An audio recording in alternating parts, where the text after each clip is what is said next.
thank you for joining us. It's my honor today, and in honor of the class of 2013, our first graduating class, as we prepare for their reunion this fall on October 6th, I'm joined by Mark Ruark, the first principal at Jefferson High School, and the first counselor, Suzanne Richardson. First, thank you for joining us. I'm going to do little talking and kind of lead you all in discussion. We'll turn you guys loose. Mark, the first question I have for you, and you guys have had a little off. I've heard her version of how she was hired here and then yours, and I want to get to that, but I do want to hear from you, Mark. How did you find out about this position? What interested you in this position? Because there was nothing here, and that's an interesting endeavor. David, it's really funny, and thank you all for having me and letting me be able to be a part of this. It's great to see you and Suzanne, who played such a huge role in the development of the high school as well. But I love talking about that time period. I love talking about Jefferson High School. I will always be a little bit of a Blue Jay without question. And it was such a great experience. But how I found out about it, I had worked at Cape Central High School for 23 years, and I wanted to be a principal. And I knew that I was going to have to get out of my comfort zone and look and go somewhere else. And honestly, there was an advertisement for a principal's position on MoReap, and it was intriguing. And the ad basically said they were looking for a principal to start a high school in the Jefferson R-VII school district that I had never heard of. And so I said, you know what? I'm going to do the paperwork and send it in and see what happens. I wasn't very optimistic that I would be even considered for the position. I had applied for a couple of principalships down here in Southeast Missouri, and I got interviewed by the people at Jefferson R-VII, the board, and the superintendent, then Superintendent Tom Gensler, and then I also got interviewed by another school district, and I got offered both positions. And how it came to be at Jefferson, Jefferson had offered me a certain salary, and I realized that it was not going to be enough for me to take that position. And I called Dr. Gensler and told him, I said, thank you for your time. I will not take that position. And so then I was in the process of calling the other high school to say I was going to take their position, but their superintendent was not available. And so in the meantime, between that superintendent calling me back for me to accept the job, Dr. Gensler called me back and offered a little bit of a different salary package. And so I took the job at that point in time. And then the other superintendent called me back, and I told him that story, and he found it kind of funny that he said he wished he'd been there. But anyway, that's how it came to be that I got the Jefferson job. I turned it down once, and because the other school didn't call me back quick enough, Tom did, and the rest is history, as they say. That's a great story. I didn't know that. And that's why we do these podcasts. So Suzanne comes in this morning, and how did it come to be that she maybe let you know she was interested in the position? It's kind of interesting. I knew of Suzanne. She played basketball for DeSoto, and I actually coached at Cape Central and played against Suzanne. And I knew her coach, Ron Rhodes, very well. And so while I didn't know her, I knew her, if that makes sense.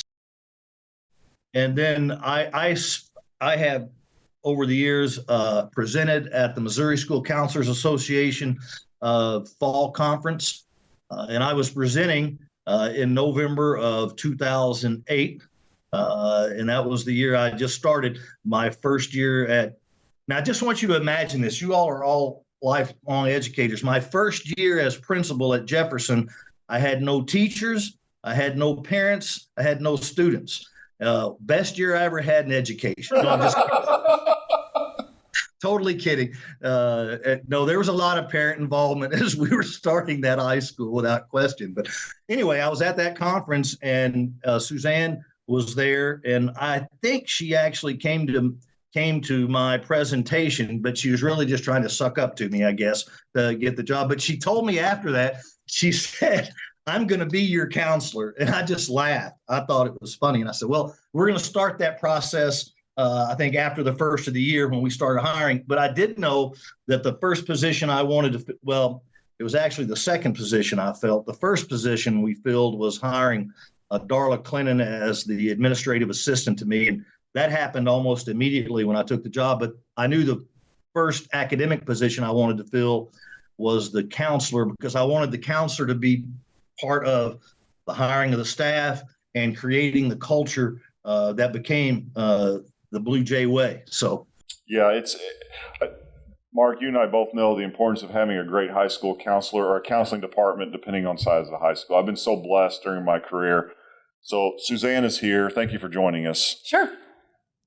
Is that the correct version of events? Yeah. Okay. Yes, absolutely. I went to your session at the state conference, and I approached you afterwards and said, I'm Suzanne Richardson, and I'm going to be your school counselor. So as soon as I knew that this community was going to build a high school, I wanted to be a part of that process. And it was so appealing to me to be a foundational person in what will, be the pathway for all future graduates of Jefferson High School. And we did a lot of work to lay a strong road for those kids to travel, building academic planning guides, developing relationships for interventions and dual credit and career and technical education. So we had a lot of work to do together, and I'm so glad that we were a team. And I do want to kind of maybe bring something up here that we discussed before we turned this on. I've been trying to think of, and I'm not, again, I stress to you all, this is not the addition of a high school to a district that already has a high school we're splitting, but a K-8 that goes, I don't know of many situations where a high school has been created and has had this success, and I think that goes back to you all and your foundational work. And I mean that with all sincerity, but the amount of success, academically first and foremost, and then quickly thereafter with our extracurricular activities. Early on, our band program was playing at the MMEA. I think that's what it's called, and I apologize if that's wrong, but you guys deserve so much credit for that. So when you guys had your meetings, I kind of look at it like, I guess it's time to go to school, even though it's in the middle of August, early August. But anyway, how much time was spent on those guiding documents? How much was spent on the development of culture? On the guiding documents, when we started looking at curriculum, and of course I am old, so if I forget something, Suzanne, please jump in there and correct me. Yes, but sir. You know what I did as I looked at curriculums and what way we were going to go, I did not want to reinvent the wheel. So we looked at documents from highly successful academic high schools, and I wouldn't say we begged or borrowed. I wouldn't say we begged, but we certainly borrowed and stole whatever we thought would fit the culture of the community. I jokingly said at the start of this podcast that I had no parents or kids, but really that first year, there was a lot of community outings that we met with the parents, and we wanted to know what was their vision and what was their view for what they wanted the high school to be like, and we got that input. We met with the eighth graders who would be the first class, the class of 2013, and we got student input as well. And then we looked at those curriculum documents and handbooks from other schools, and we just, based on what we felt the families wanted, we kind of tweaked it to make it our own. And then as far as the culture goes, David, I was very much, and Suzanne knows my management style, and she wasn't necessarily comfortable with it at the beginning, but I wanted to hire type A people who could understand the vision that we had, and then carry it out. I didn't want to be that principal that was going to micromanage and tell them. And Suzanne did such a tremendous job as a school counselor, saying, here's the concept, you build the program. And she did a wonderful job. And I think the counselor's program at Jefferson is second to none anywhere, and it's based on the start that Suzanne, the foundation that she laid in that. But we really did that with our teaching staff as well. So that's kind of what I remember from that. Well, I'm going to segue to something I'm going to ask you back at the end, but I remember really working on the high school graduation, and your overarching theme every meeting was, this is about the kids. And when you have it about the kids, and I can say, and we'll talk about it more, but our graduations have been phenomenal since then. And I remember afterwards, we were staying on the stage, it was just you and I, and you said, David, there may be some that are better, but they'll never be a first. And we had looked like we had done it before. And so I'm using that as an example of when we went to those meetings, there was always that overarching guiding theme. And Suzanne, kind of segueing to you, I think at the time, I think they were called personal plans of study. They have since evolved into what's called ICAP. Anyway, you're providing that path for a student to get to that, what's now going into their 8th grade year, into their senior year. It's a 5-year process. How important is that curriculum? Like, just not only is it important now, but how important was it then? So when we started, we visited with the 8th graders and talked to them about course selection and what classes they were interested in, because we didn't start with a full high school of curriculum and teachers. We started with just enough to teach. I think we had 76 freshmen when they started. And it wasn't a whole program, and we had to begin with the end in mind. Okay, so we had some kids who took advanced math in 8th grade, so we needed to offer sections of those advanced classes in 9th grade for a small group of students. And then again in 10th grade. So when you're layering in grade levels, you have to create unique class opportunities to meet, students who might have individual learning plans. We had to have, health plans for our students who had health concerns, and we just had 9th graders. So developing that long-term plan took a lot of work from our community to say this is what we're looking for our students. Mm-hmm. Also working with area school counselors and other school administrators from our area. What do they offer, and what should we offer to meet the needs of our kids? You've got dual credit, dual enrollment, AP. We had unique situations where we might have one student taking an AP exam on that national AP testing day, offering the ACT to our students. And our faculty and staff, as we grew over those first few years, our faculty and staff did a great job of supporting kids, maybe taking extra college classes for themselves so they could teach upper level classes, and also offering interventions to kids who might need extra help making it to the finish line for graduation. So it was like a dance with everyone, trying to make sure when someone else needed to take the lead, we let them do that in developing the programs, the courses, the opportunities that we offered to kids. You have state championship teams now, and we had to teach our community why our classes needed to be NCAA approved. So those students could move on from high school to college level sports. So those were things that we had to educate our community. And because this community, the Jefferson R-VII community, had such high expectations and academic standards and high test scores, it was easy to tell them, these are the things that you need to do for your kids so they can go to the next step, whatever that next step is for them, college or career, playing sports beyond high school. This community supported every initiative that we had. So it was fun, and I was so thankful for the parental support that we received from not just that first class, but from the classes beyond them, because that next class realized what you're offering them is going to be offered to our kids who are coming from 8th grade the next year. So, and I think just as coming in when the first class was juniors, it was apparent there had been a lot of work done, and you could tell that things were on a really great path. But Suzanne, you had mentioned earlier when we got here about, and my next question is, the hiring process of the high school staff.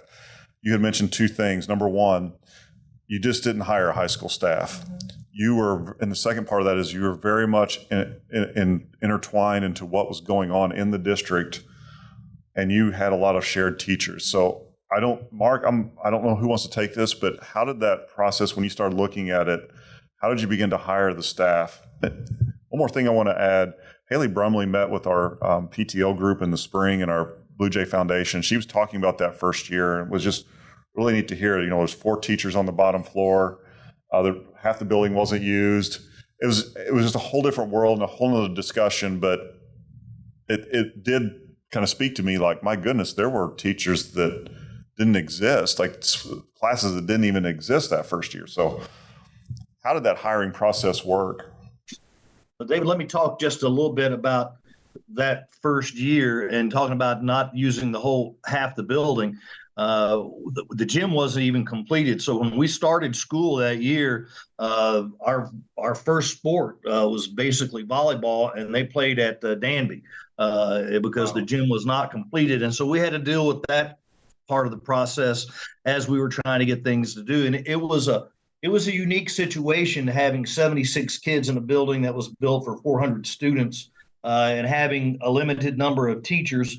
I don't think anybody really understood, and I know I didn't until we were in the middle of it, the challenge that was going to be and putting that piece of the puzzle together. But again, as we started the hiring process, there were teachers within the district that were teaching at the junior high level that were certified to teach at the secondary level that wanted to be considered for those positions at the high school. And I think back on Trish Baumgartner was one of the original teachers that we hired that had taught social studies at Danby, and she retired yet. I mean, she's still teaching.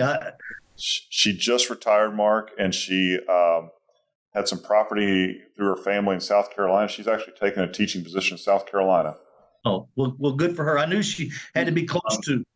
She's such a good person. I mean, just a wonderful person. Yeah, absolutely. And so we had a few of those teachers, we still interviewed them because I wanted to make sure, and Suzanne and I both wanted to make sure that they could take the vision that we had for the school and be successful as part of it. And of course, Trish was one of the leaders that we brought over.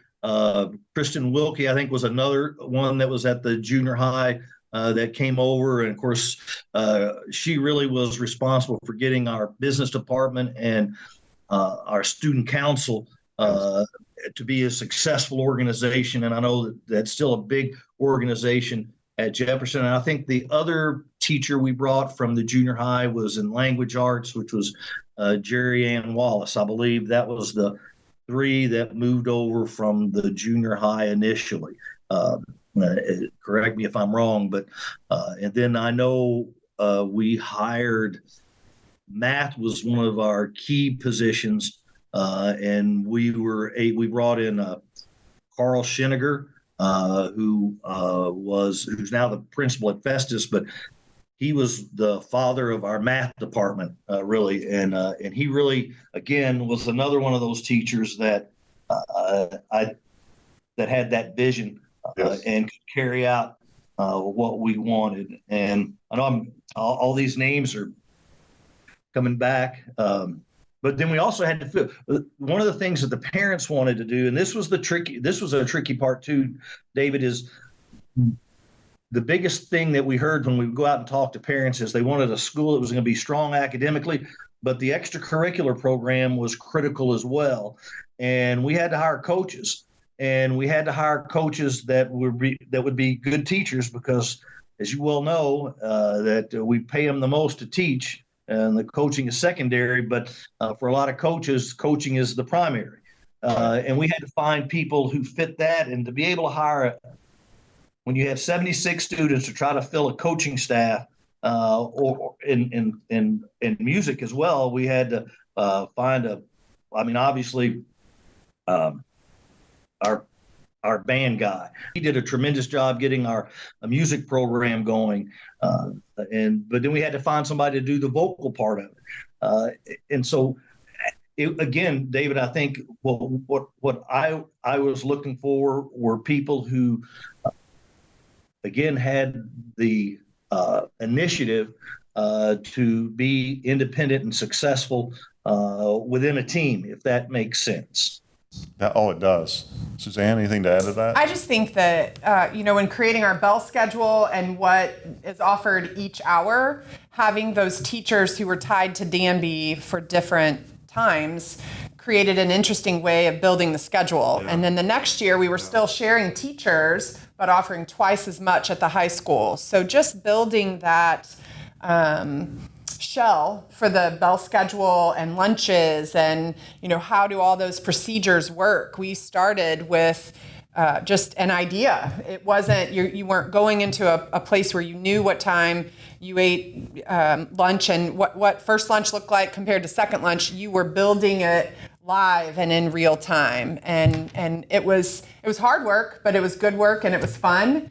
And I agree with Mark that we had an absolutely fabulous team across the board. And everyone had to do more than what was in their job description because we didn't have upperclassmen to set the standard for our freshmen or our freshmen and sophomores.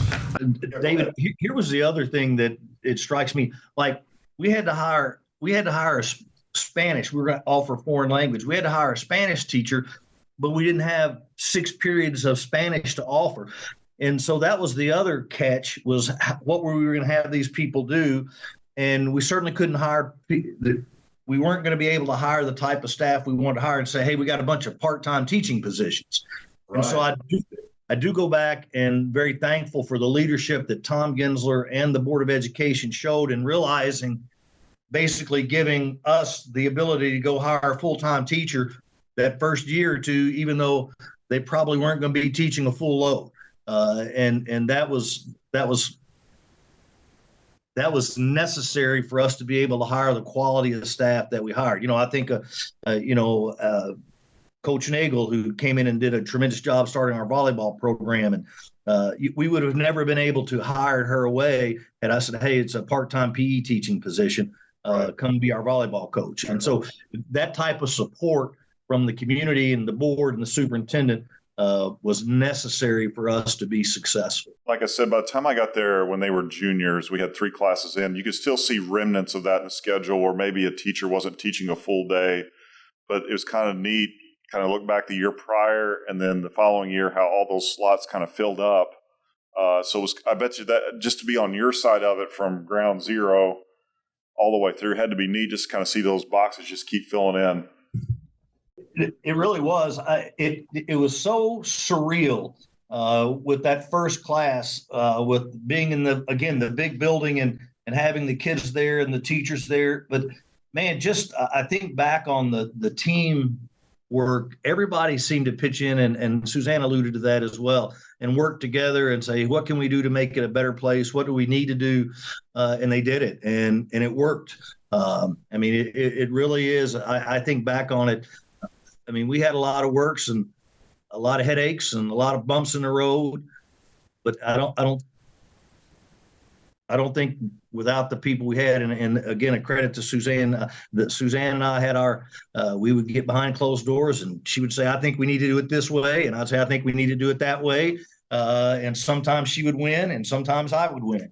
But that was the beauty of the team work, because when we left her office or my office, we were together as one, and how we were going to approach the rest of how we were going to approach things. And Suzanne did so much more than just what a traditional counselor does.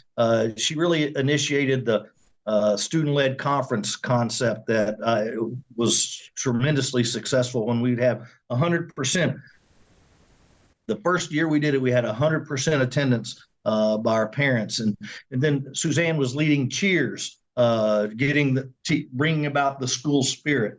And so she got it and was so important in so many different areas of the school, not just as a school counselor. Well, and I think all the staff had to lead cheers and do things that were just, like I said, outside of their job description, because we didn't have seniors to show freshmen and sophomores, this is how it works in our school. This is how you have school spirit. You alluded to Kristen Wilkie being the student council sponsor, and she did so much to prepare for that foundation for the kids who needs student leadership skills, having a leadership class and offering them opportunities to influence the decisions we made. And as a principal, you did an outstanding job of including students in the decisions that we made. That first class had so much input on what things looked like for them and for future Blue Jays. It really is. I think that's one thing. I'm glad you brought that up. That first class of students did so much of creating the traditions that are still there. And then, we didn't have homecoming the first year, and Suzanne came up with the term first coming. And it was a dance, and we had the parade, and for what kind of a parade it was a great day. It was a great night, and it was all good. I mean, it was just so much fun. And those kids really, I think they took a lot of pride in knowing they were the first class and they were getting to establish the traditions that would go. I mean, just think for everything from picking out the colors of the letter jacket and those type of things. I mean, the logo that's behind you all.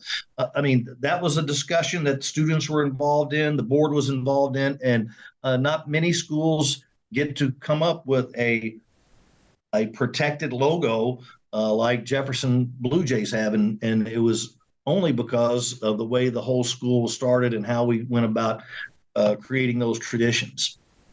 Yeah, it was a special time. I do remember that first homecoming. I say first homecoming, it was when the kids were seniors, and a lot of attention was paid, Mark, and you and I had a lot of those discussions about making sure the whole district was involved, and that model has not changed, and we still bus the kids in from Platten and Telegraph, and there's still a huge part of it. And we've when Jason came in as AD, as part of the transition, he kind of took it a little bit further and took groups of kids down to run little pep rallies at each building, and that has not changed. And I think that's the one thing I think that for me, and then I know it has to be even deeper for you all, is just the pride. Like, it's wonderful to see all the success we have now, but to know that it's had to start somewhere. Like, I think a lot of that lies in the traditions that you build. Of course, over time, your academics and everything begins to change because of the,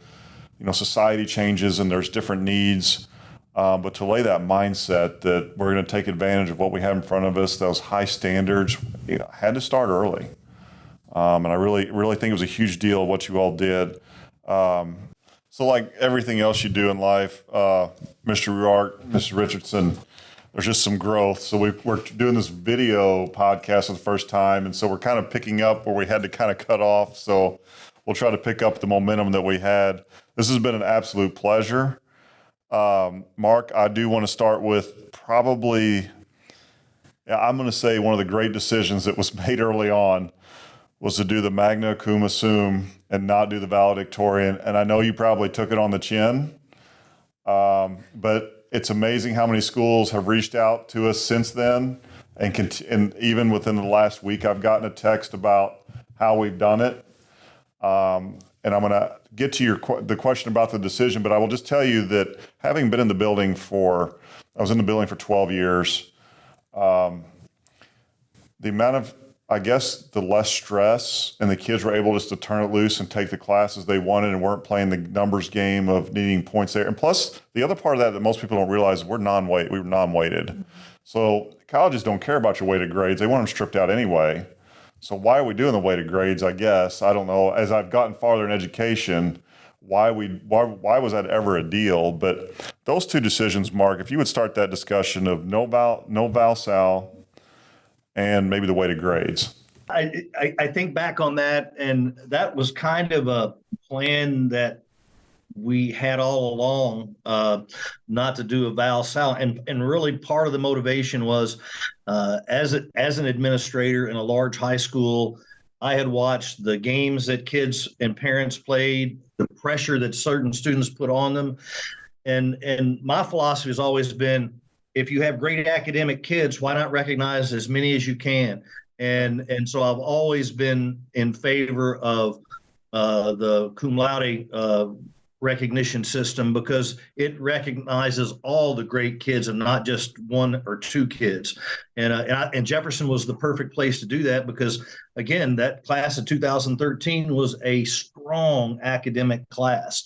And to single out one or two would have been wrong in my opinion. And yes, there was a lot of heat, a lot of long board meetings, a lot of discussion because there had been, parents had always believed that we would have a valedictorian and a salutatorian, and that was. But I was passionate about it, and again, the Clint Johnson, the superintendent, when that was finally decided, supported Suzanne and I on that, and that was the great thing. But like I said, it was a good decision, and I know a lot of high schools in the area have done that. And when I retired and then started working at the parochial school, that was the first major change I made here. Was going to that, and the people love it, the students love it, the parents love it. To me, it's the way to go. And when we talk about weighted grades, I've never supported weighted grades either. If you're truly focusing on learning, you should be challenged to take the higher level courses anyway, not because you're going to get a bump in your grade point average, but because you're going to learn more. And that's the mentality that we need more of in education, that the focus be on the learning and the quality of the learning. The only thing I'm going to correct you on, Mark, is it was not a good, it was a great decision. And for that reason that kids are, going back to the academic career planning guide, everything that's associated with the ICAPs, where you want your child to be. I mean, yes, we all want our kids to, be very good at the sports, but at some point your sporting career will end. And what's left? What are you pushing forward for? And I can tell you, as a result of that decision, how stress-free our kids are, but also when you sit down with those student-led conferences and you're going through the planning, they are truly looking at the courses and not going, how will that affect my GPA can I bump it up to a 4.32? And really, you go school to school, a weighted grade is completely different school to school, so there's no consistency, but the 4.0 is consistent. So thank you for that decision. Do you have anything to add to that? I just think that it was so important to honor as many of those graduates. That was our first class ever, and the graduates to come after them. So that system that we settled on, that is an effective way to honor so many kids who are high achievers. And again, like, I support everything that you said about recognizing them for their academic achievement and them taking the classes for the intrinsic value of learning. And I will tell you, as principal, being fortunate enough to follow you, Mark, for all those years, during the ceremony itself, when you're able to say, would our top students please, those that have a 4.0, and there's several.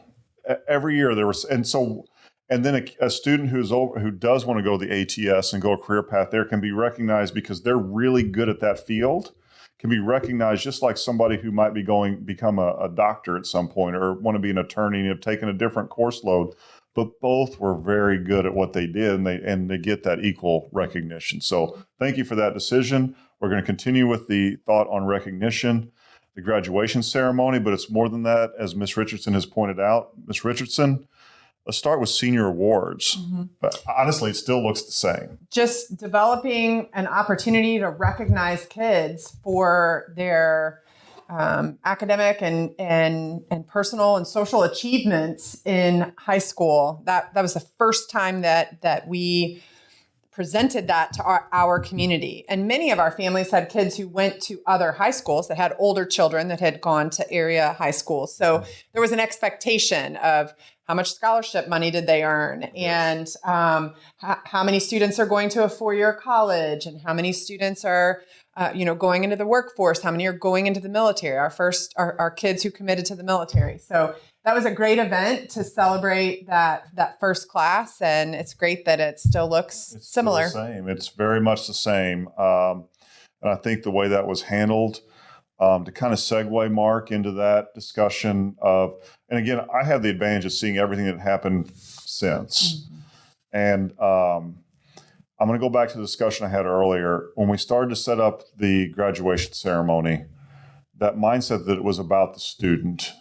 There's a lot of aspects to developing the ceremony and how kids were recognized. But Mark, I want you to kind of take that, what you kept saying is this is about the student. You make it about the student. I really think what's happened also is that your kids are really vested in that week. One thing that has changed is that the kids are now doing the students run the baccalaureate, and our attendance has gone up. We also tie that into senior night now. We do it in one evening.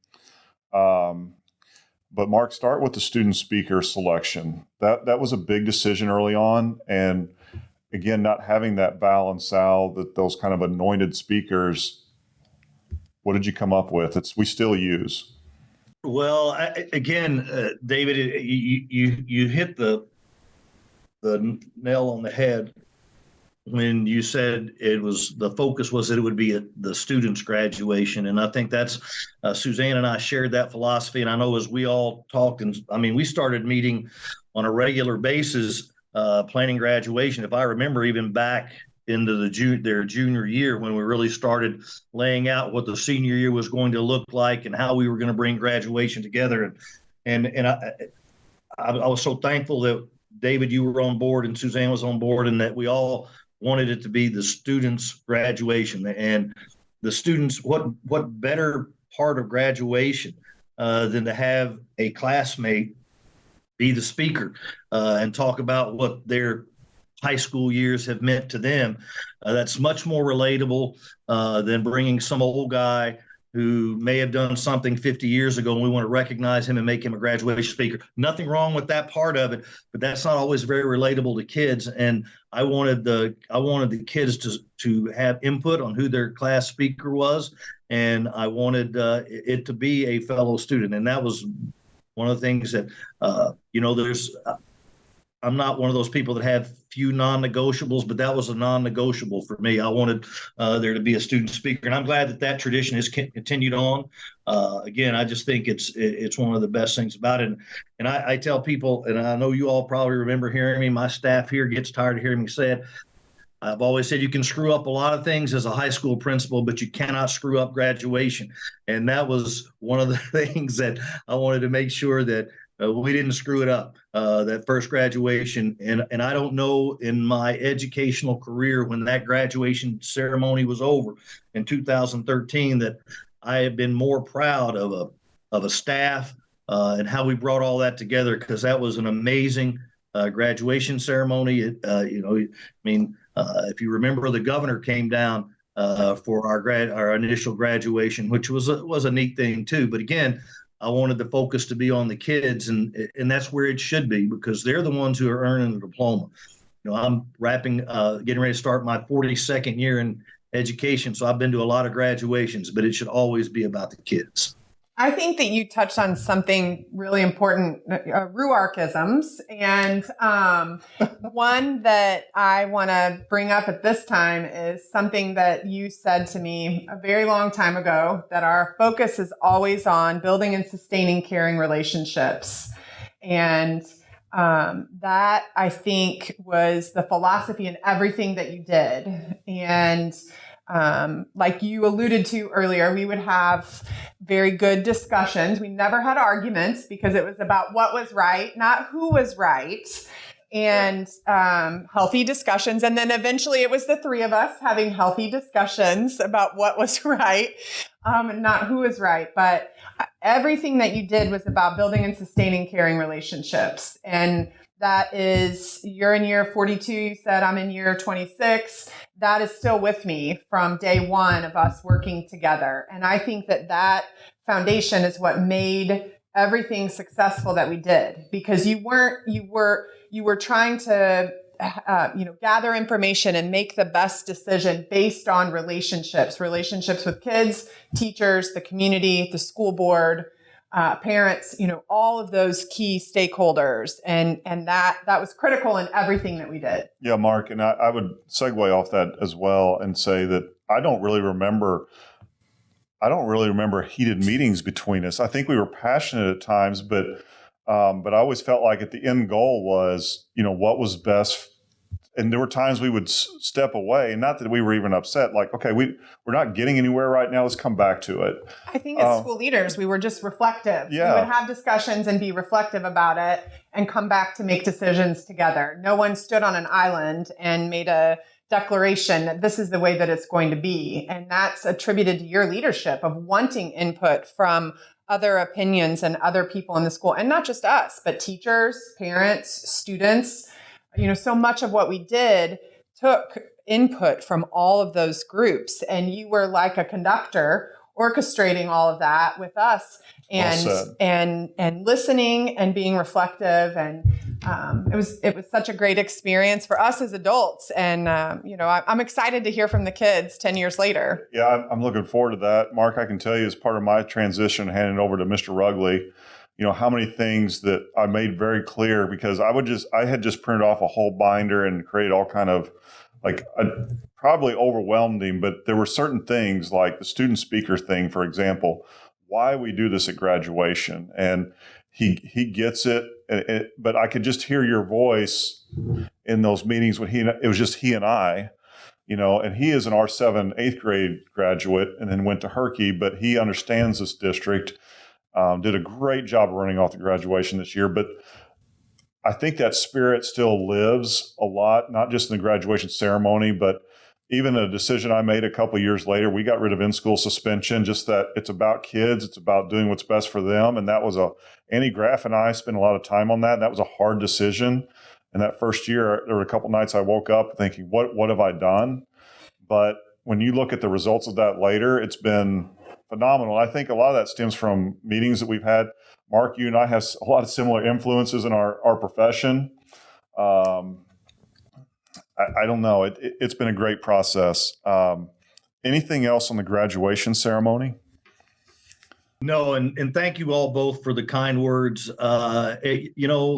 Building and sustaining caring relationships was the idea that I learned from one of my administrative mentors, Mike Cowan, who is a longtime principal at Cape Central, and it should be the cornerstone of every educator, no matter what their role is. It's about building and sustaining caring relationships. If you do that, everything else falls into place. Even when you have those difficult moments, because you have built that relationship, you can handle that with students and staff and whatever. And again, like I said, from my educational career, that graduation, bringing that to fruition, I was very proud of the staff and very proud of the students on how that all came about. So thank you for the kind words, but it was not me. It was a total team effort. Kind of close this out. Listen, we just mentioned before we started the segment, we could do this all day, but I don't know that people want to listen to us all day. The people that we've said so many, and I will say this up front, we're kind of doing a podcast here and kind of coming together off the cuff on some level. So I know that we will, if we leave anybody out, we don't intentionally mean to. But there's two people, then you guys will take it from there. Well, three things. Number one, having Mr. Johnston, who just retired from here. I've replaced you. I don't know if I can really replace you, Mark. And then I'm replacing Clint. I'll just say it. It's fun. I've enjoyed it. But having him in, I think, so he was here when there were freshmen and sophomores in the building, and support and everything that he brought along with it. I'll start with him first. Then there's another group I want to get to. Yeah, let me just say this. Clint's first year as superintendent was the freshman. We had freshmen and sophomores in the building, and he had very strong ideas about the direction he thought the high school should go. And we had some of those courageous conversations in my office, sometimes in his office, about what direction we would go. And the beauty of his leadership was that I never felt like anytime that we weren't on the same page that he did not listen to me. And I think that's the mark of a great leader, who will listen and then allow a person who there's many times he told me, he said, well, I don't agree with you, but you're passionate about it, so go make it work. And then sometimes I did, sometimes it didn't. but he never came back and said, "I told you so." But he was always supportive. And then there were times when he was a superintendent and he would say, this is what we're going to do.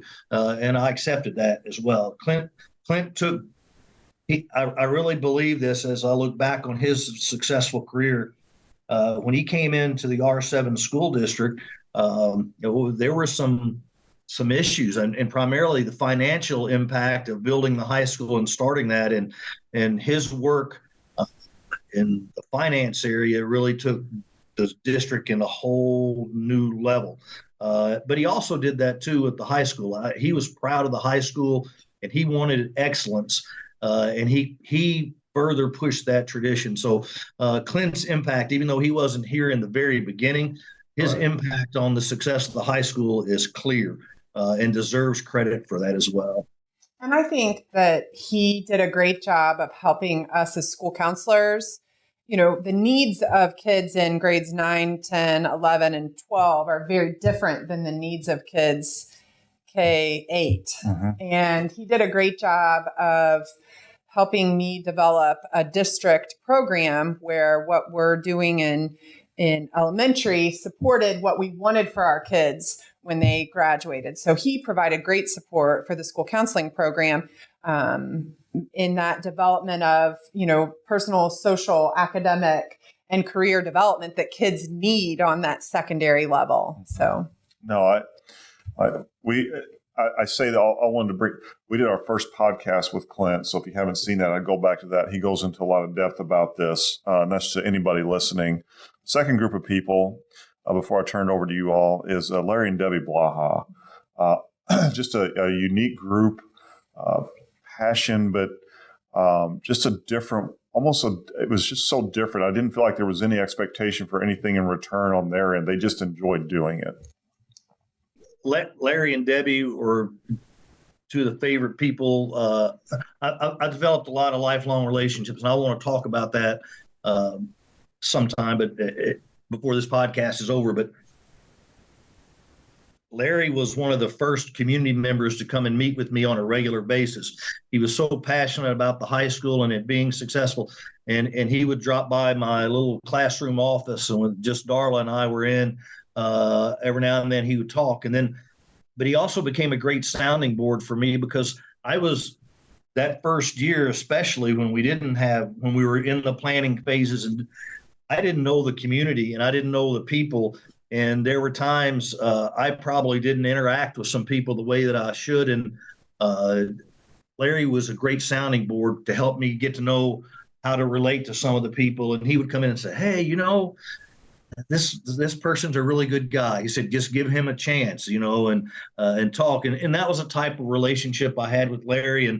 And even once I left Jefferson, he and Debbie both kept in touch. I would come up and play in the golf tournament. It was always my favorite time to stop and see her and spend time with Larry. And the impact that both of them have had on that school district as a whole, and at the high school, especially from the Booster Club standpoint, is critical to the culture of that high school. And God rest her soul, Debbie was a fine woman, and Larry, and they're in my thoughts and prayers often. But they were, again, two of the people that I developed a relationship with that I will never forget. And what they did for that school and the school district and the passion they had for it, again, is second to none. I concur with everything he said. I especially with the boosters and them helping us decorate for our first ever dance. Kids didn't want, we had the dance in the cafeteria, and the kids didn't want everyone who was sitting outside having snacks of the glass to see them in their dancing or whatever those 76 kids were doing in the gym during the dance. and so they helped us make curtains. They for years they did that and supported student leadership. And especially in those first years, it was so critical to have their support for Chris and Wilkie and I to have their support for student leadership opportunities. So like baccalaureate, the banners that we have, the county banners on the gym, Debbie had made those. And it was, I think, Mark, it was our second year together there when we were able to honor them through the Misha I forget what that award's called, but that was a special time for me because I got to see those two together, and they weren't around school stuff, and they were just so relaxed, and they received a great honor, and so a lot of wonderful memories there. So many people I do know in general, like the Board of Education support over the years for some of the long meetings and everything. You can't have the success that the school's had. It's never on just a group of people. It's never just.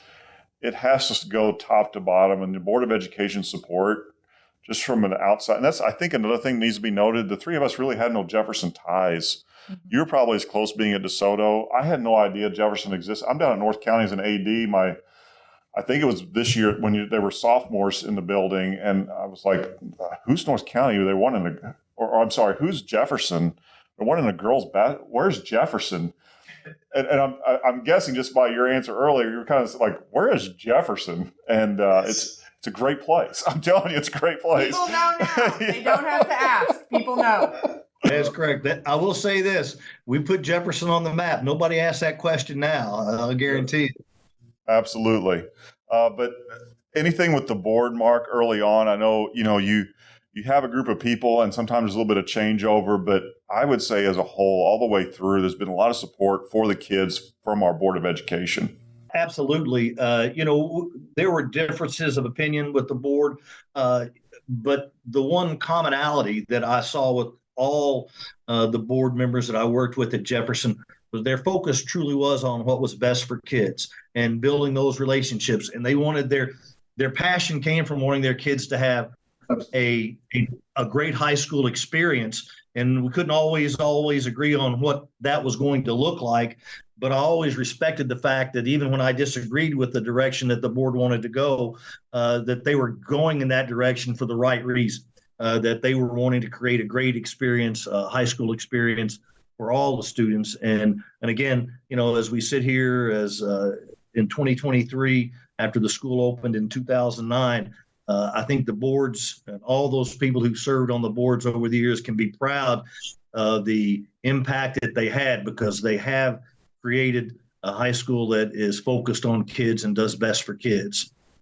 I remember going to a board meeting once, and I don't know what I was proposing something for academics, or I'm not sure exactly what it was, but I asked them to draw a tree. I asked the board members, and they played along, which was very nice of them to do that. But they did. They drew a tree, and no one put roots. They didn't draw roots, and that's when I think about what we were doing, is we were growing our roots so that your tree can blossom and be beautiful. And I really felt like that's what we were doing in the beginning, is making strong roots so that everyone can go on from what we have built. But as a great analogy, I remember that tree that they were drawing. Some of them were not very good drawers. I would be in that club. I would be too. First in line, actually.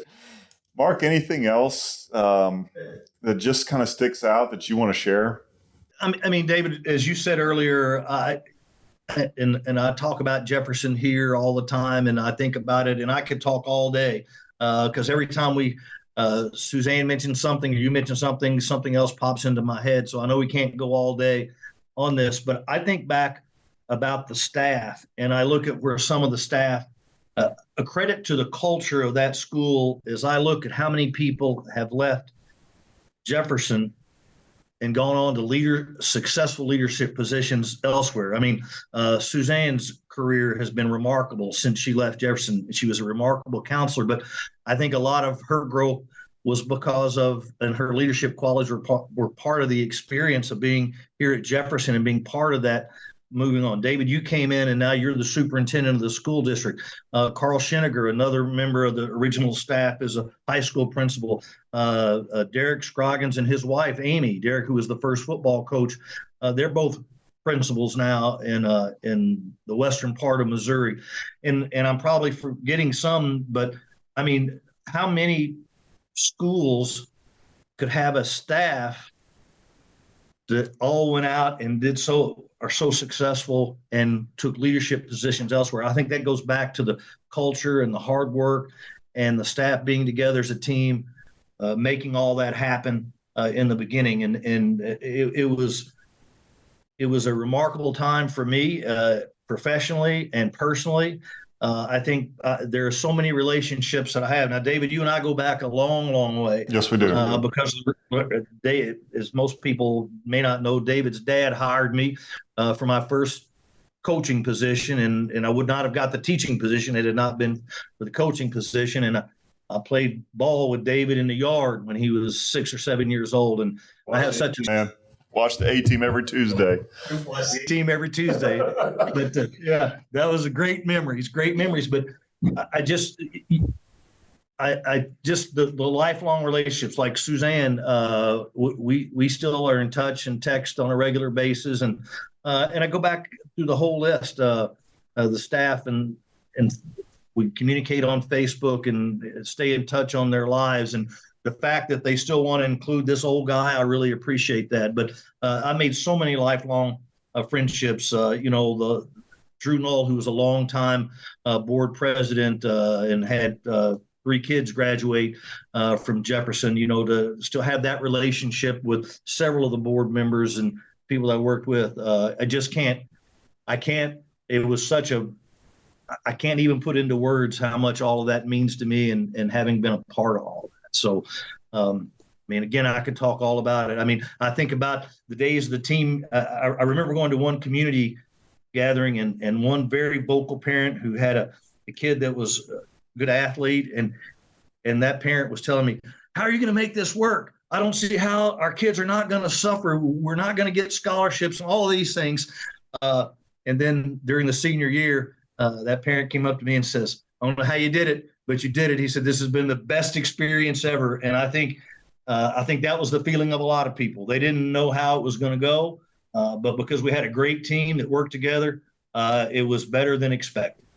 I would agree with that. Ms. Richardson? Yeah, I agree with everything that you said. Lifelong friendships founded here at Jefferson High School because we had to build something together. And no one person could do it by themselves. And you created such a great, unique environment that fostered leadership in students and in faculty, staff, community members. And we're so glad you're here, David, to continue on that tradition, and that you understand what those growing pains that we went through in the beginning, and that empty building with just 76 kids and what it looks like now, and the pack, and how much this place has grown, and how it is a place that families migrate because they want to be here. Just like I wanted to be here, and I let Mr. Ruark know that I was going to be a school counselor. So yeah, and I would just say there's been 2 opportunities in my life to be on the ground floors and not be on the. You guys were on the initial ground floor, but to have been at St. Dominic and be the second head coach after year 1, and they were 0-10, and to build that program, and now you see they played in the state championship game. To know the struggles at that time, the things that people can never remember. I do remember that. I do think I keep that in my mind of the people that paid that price for our district to be where it's at today. And it's not one person. There's so many. You can never name them. And sometimes it's somebody that pops in for maybe a month or 2 and then they're gone. But they had a tremendous impact just because they brought some idea or did something.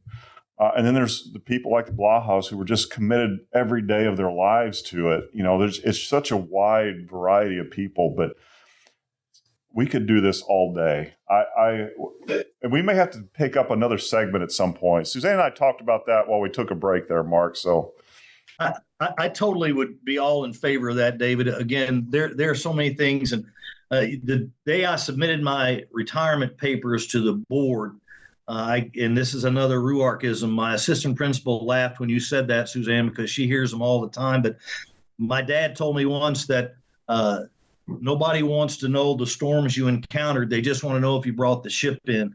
And we had some storms, but I think we brought the ship in and brought it in very well. And it's a great experience. And I would love to come back and maybe next time be there in person. I missed my time at Jefferson. I loved every minute of it.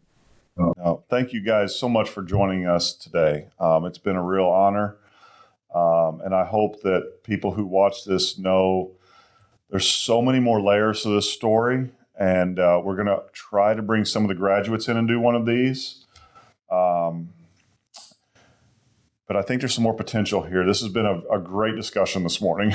We don't want to do the monster one today, though. So I think a little over an hour is probably enough. All right. That sounds good. Thanks again for having me. And I'd love to come back and talk some more. And hopefully I'll get to see you both in the near future. And thank you for keep being in education and all that you do for kids. Thank you.